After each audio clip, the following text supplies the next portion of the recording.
Jonathan Samuels.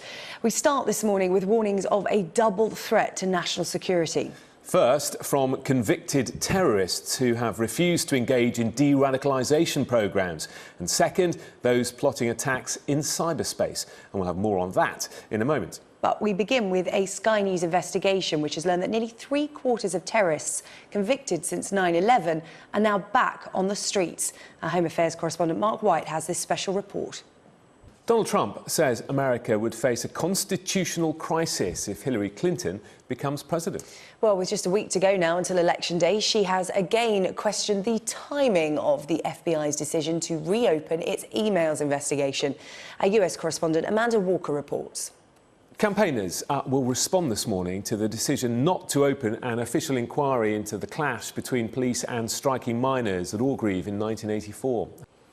So many people getting in touch this morning about this story with FIFA trying to ban England and Scotland from wearing poppies. My Twitter's gone nuts. Yes, mine has as well. Most Overwhelming it's a disgrace. Yeah, Alison McRae. FIFA should have no say in a nation's show of respect for our fallen in all conflicts. Who do they think it upsets? This is a story about should England and Scotland players be allowed to have poppies on their shirts when they play each other in a World Cup qualifier next week. It is Armistice Day and they... Good morning, you're watching Sunrise. Lots more still to come, including your morning papers. National security.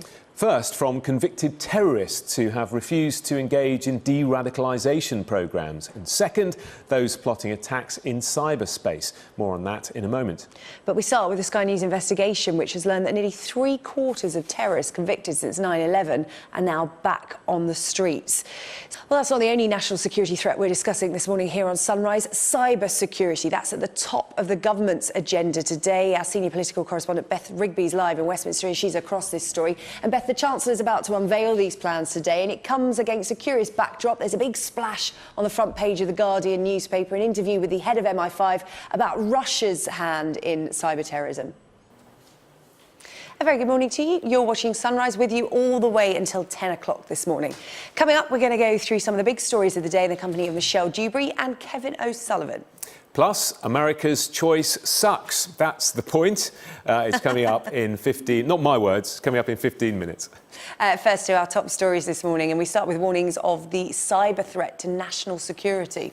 Chancellor Philip Hammond will today unveil a £1.9 billion package to improve British cyber defences and increase its ability to hit back at state-sponsored hacking. Well, our senior children and teaching at school. There is apparently a warning today that kids are at risk of falling behind before they even start their school education because of a severe shortage of qualified nursery teachers. Sarah Hadjibagheri. A very good morning to you. You're watching Sunrise, with you all the way until 10 o'clock this morning. Coming up, we're going to get stuck into the Sky debate of the day.